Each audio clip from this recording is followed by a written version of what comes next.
बिहार विधान परिषद की खाली हो रही 9 सीट के लिए चुनाव की घोषणा हो गई। इन सभी सीट के लिए 18 जून को वोटिंग होगी और इसी दिन काउंटिंग भी होगी और रिजल्ट भी आएगा।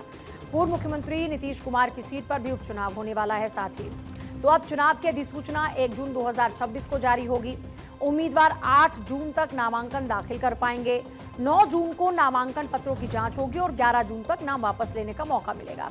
18 जून को वोटिंग और 18 शाम को काउंटिंग होगी।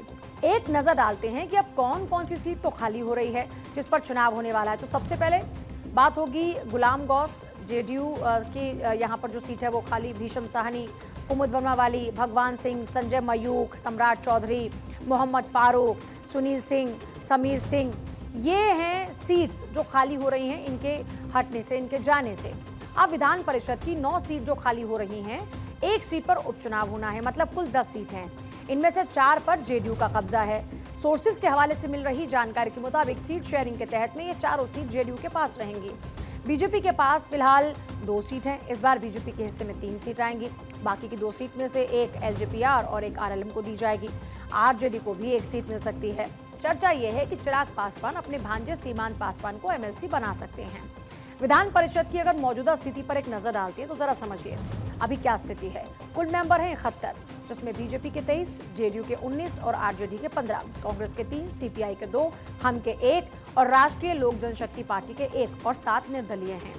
अब बिहार में इस सीट पर जीत का फॉर्मूला क्या रहने वाला है वो आपको समझाते हैं। तो सबसे पहले जो जीत का फॉर्मूला है, जब उसका जिक्र करते हैं तो कुल विधायकों की संख्या को डिवाइड किया जाता है कुल सीट की संख्या के साथ में, और उसमें 1 जोड़ दिया जाता है। इस तरीके से जो आंकड़ा होता है वो एक सीट के लिए रहता है। जैसे 243 को डिवाइड करेंगे 10 के साथ में आता है 24, और उसमें 1 प्लस कर दिया तो हो गए 25 विधायक। अब एनडीए विधायकों की संख्या की बात करते हैं तो वो है 202। अब पार्टी वार जो है आपको बताते कितने विधायक, ऐसे जेडीयू के 85 हैं तो 4 सीट संभव है, बीजेपी के 89 हैं तो 3 सीट संभव है, एलजेपीआर के पास में 19 हैं तो यहाँ पर 1 एमएलसी हो सकता है उनका। ऐसे अगर आरएलएम की बात करते हैं, इनके पास 4 विधायक हैं तो यहाँ पर 1 सीट पॉसिबल है। आरजेडी को भी उनके आंकड़ों के हिसाब से 1 सीट मिल सकती है। अब चुनाव आयोग के मुताबिक इन विधान परिषद के मेंबर्स का जो कार्यकाल है, क्योंकि वो 28 जून को समाप्त हो रहा है, इसके बाद इन सीटों को भरने के लिए चुनाव कराया जाएगा। और इसके अलावा पूर्व मुख्यमंत्री नीतीश कुमार के इस्तीफे से खाली हुई विधान परिषद सीट पर भी उपचुनाव होगा। आयोग के मुताबिक ये सीट 30 मार्च 2026 से खाली है। इस सीट का कार्यकाल 6 मई 2030 तक है। बीजेपी की तरफ से तीनों सीट पर नया नाम जाना तय माना जा रहा है और मौजूदा एमएलसी सम्राट चौधरी पहले ही विधायक बन चुके हैं। संजय मयूख का नाम बांकीपुर विधानसभा सीट के लिए चल रहा है। इसके अलावा एक एक्स्ट्रा सीट पार्टी को मिलेगी, इस पर भी नए चेहरे का जाना तय माना जा रहा है। और अगर जातीय समीकरण के लिहाज से देखा जाए तो अभी एक सवर्ण और एक पिछड़ा की सीट खाली हो रही है। एक भूमिहार को पहले ही बीजेपी विधान परिषद भेज चुकी है। बीजेपी सोर्सेज के माने तो सवर्ण कोटे से एक ब्राह्मण नेता का एमएलसी बनना तय है।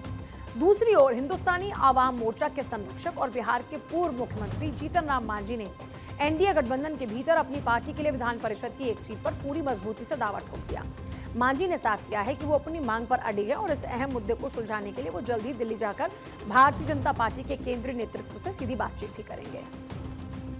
मांग तो बहुत पहले से हमारी है कि भाई हम 5 विधायक हैं, एक एमएलसी भी हैं, मंत्री भी हैं, भारत सरकार में हैं, और जहाँ तक कार्यकर्ताओं का सवाल है, किसी भी पार्टी से हमारे कार्यकर्ता सभी जिलों में कमज़ोर नहीं हैं। चाहे जिस तरह का एनडीए का प्रदर्शन होता है उसमें हमारे कार्यकर्ता बढ़ चढ़ कर के साथ लेते हैं। चुनाव के पहले विधानसभा वाइज कुछ ऐसे हुए थे, उसमें हमारे लोग बहुत काफ़ी भाग लिया था। उसका उस समय के तत्कालीन अध्यक्ष ने इसको हमको बतलाया था। उस आधार पर हमारे दिमाग में भी बनती है कि हम को माने हिंदुस्तानी अवाम मोर्चा सेकुलर को एक कम से कम एमएलसी का पद मिलना चाहिए। इसकी चर्चा हम सेंट्रल के जो हमारे नेतागण हैं उनसे हम करेंगे। यहाँ पर हमारी कोई बात नहीं हुई है। तो विधान परिषद चुनाव के ऐलान के साथ ही बिहार में सियासत शुरू हो चुकी है। बीजेपी प्रवक्ता सुमित शशांक ने कहा कि एनडीए घटक दल के अहम सहयोगी पार्टी के नेता जीतन राम मांझी बिहार के मुख्यमंत्री सम्राट चौधरी से शिष्टाचार मुलाकात कर रहे हैं। एमएलसी सीट की डिमांड कौन कितना कर रहा है या सिर्फ नेतृत्व तय करता है, और एनडीए घटक दल के सभी नेता मिलकर ये फैसला करेंगे कि एनडीए पूरी तरीके से एकजुट है। एनडीए गठबंधन समन्वय के साथ चलने के लिए जाना जाता है। शिष्टाचार मुलाकातों का भी क्रम चलता रहता है। आदरणीय जीतन राम मांझी का आदरणीय मुख्यमंत्री सम्राट चौधरी जी से मिलना एक शिष्टाचार मुलाकात है। कौन किस पद पर कितने एमएलसी बनाएगा, ये बात एनडीए के सभी घटक दल आपस में मिलकर सर्वदलीय बैठक में तय करते हैं और निश्चित तौर पर इससे आगे बढ़कर एनडीए की सरकार राज्य के कल्याण के लिए सोचती है।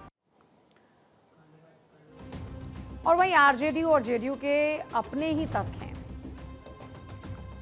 देखिए, 9 सीटों के साथ एक सीट जो नीतीश कुमार जी का था उसके भी चुनाव की घोषणा की गई, यानी 10 सीटों की घोषणा की गई है। 9 सीटों पर चुनाव होगा, एक सीट निर्विरोध होगा।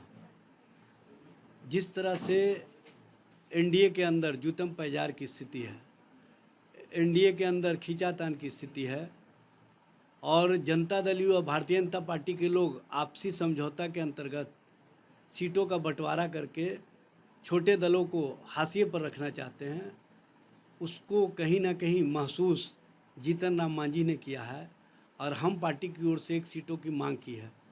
लेकिन मुझे नहीं लगता है कि भारतीय जनता पार्टी और जनता दल यू हम पार्टी को कोई स्थान देने जा रही है। एनडीए के जो पांचों घटक दल हैं उनके बीच बेहतर तालमेल है और हम लोग मिल बैठ के किसी भी सीट के लिए बात कर लेते हैं। ये कोई पर्टिकुलरली इस तरह की इसको दबाव की राजनीति नहीं समझा जाए। हम लोग पर्टिकुलरली उपयोगिता के आधार पर, जनहित के आधार पर, क्षेत्रीय संतुलन के आधार पर और विकास को ध्यान में रखते हुए प्रत्याशियों का चयन करते हैं।